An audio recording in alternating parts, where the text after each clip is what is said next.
नमस्कार दोस्तों।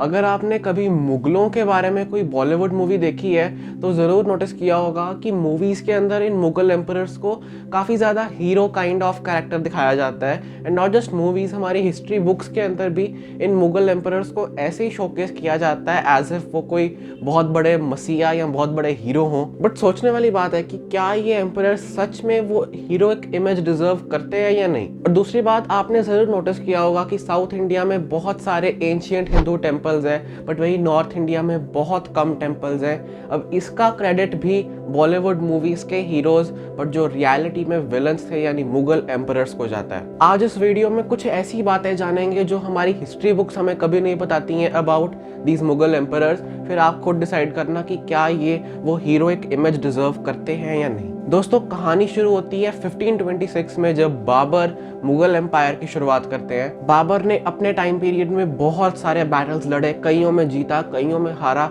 एंड इन सब बैटल्स के बारे में हमें अच्छी तरह से बताया जाता है इन आर हिस्ट्री बुक्स, तो उनके बारे में बात नहीं करेंगे। बाबर के बाद हुमायूं, अकबर, जहांगीर, शाहजहां भी राजा बनते हैं। एंड इन सब राजाओं ने अपने अपने टाइम पीरियड्स में मुगल एम्पायर को एक्सपैंड करा। नॉर्थ इंडिया तो सारा कब्जा कर लिया था एंड साउथ इंडिया का भी कुछ पार्ट इन्होंने मुगल एम्पायर के अंदर कर लिया। और 1658 में शाहजहां के बेटे औरंगजेब को राजगद्दी मिलती है।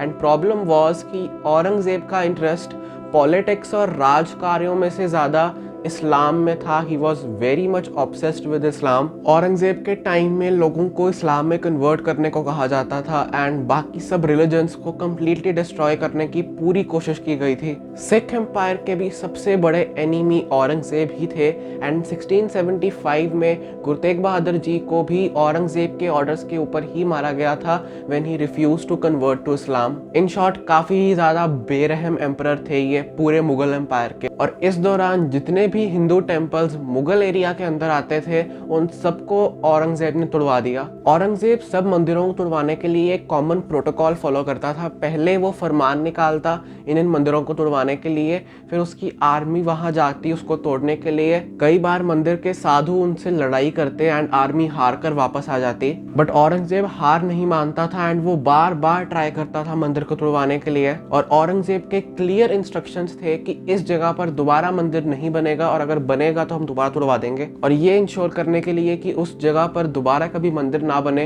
वो मंदिर की जगह पर मस्जिद बनवा देता था। और यही रीजन है कि दिल्ली और आसपास के रीजन्स जो उस टाइम पे मुगल्स की कैपिटल सिटीज हुआ करते थे, वहां पर इतने ज्यादा मस्जिद हैं आज। एंड ऑब्वियसली उनमें से मैक्सिमम मस्जिद मंदिरों को तोड़कर बनवाए गए थे। औरंगजेब ने कई हजार हिंदू टेम्पल्स तोड़वाए थे, including the Somnath temple, the Krishna Janmabhoomi temple, Kashi Vishwanath.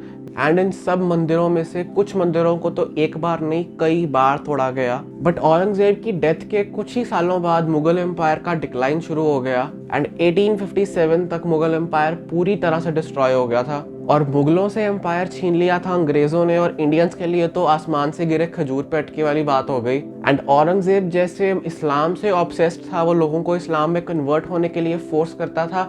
Similarly अंग्रेज क्रिश्चियनिटी से बहुत ऑब्सेस्ड थे एंड वो लोगों को फोर्सफुली क्रिश्चियनिटी में कन्वर्ट करवाते थे। एंड अंग्रेजों ने औरंगजेब की प्रथा को टू डिस्ट्रॉय हिंदू टेम्पल्स बहुत अच्छी तरह से निभाया आगे एंड सभी मंदिरों को डिस्ट्रॉय किया जो औरंगजेब से बच भी गए थे एंड उनको तोड़कर उनकी सारी वेल्थ लूट ली एंड ऑब्वियसली उसको लंदन ले गए। और फिर ब्रिटिश राज के लॉर्ड मकॉली लाते हैं अपना खुद का ब्रिटिश एजुकेशन सिस्टम इंडिया में, जिसके अंतर्गत इंडिया के फ्यूचर जनरेशन्स को कभी बताया ही नहीं जाएगा क्या पेनफुल हिस्ट्री थी नॉर्थ इंडिया की। एंड इसीलिए आज तक हमारी हिस्ट्री बुक्स के अंदर नामो निशान नहीं है कि नॉर्थ इंडिया के और बाकी इंडिया के भी टेम्पल्स किसने डिस्ट्रॉय किए थे।